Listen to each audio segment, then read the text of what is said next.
ನಮಸ್ತೆ. ಇವತ್ತು ಇನ್ನೊಂದು ಸರ್ಕಲ್ ಡಿಸೈನ್ ಮಾಡೋಣ.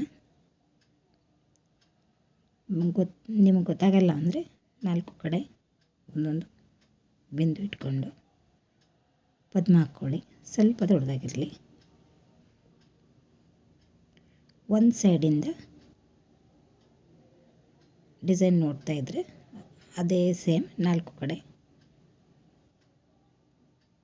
ತುದಿಗಳು ಕರೆಕ್ಟಾಗಿ ಬರಲಿ. ಆಮೇಲೆ ತುದಿಗಳು ಶಾರ್ಟ್ ಆಗ್ತಾ ಹೋಗಲಿ, ಚಿಕ್ಕವಾಗ್ತಾ ಹೋಗಲಿ, ಅಂದರೆ ಚೆನ್ನಾಗಿರುತ್ತೆ.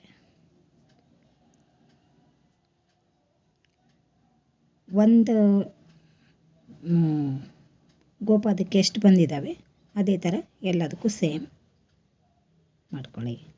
ಆಮೇಲೆ ಬಿಂದುಗಳನ್ನ ಚಿಕ್ಕದು ಮಾಡ್ತಾ ಕೊನೆ ಮಾಡಿ.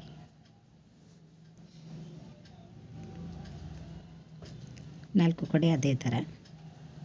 ಇದನ್ನೇ ಸೇಮ್ ನೀವು 2 ಬೆರಳಿಂದನೂ ಮನೆ ಮುಂದೆ ಬಿಡಿಸ್ಬೋದು.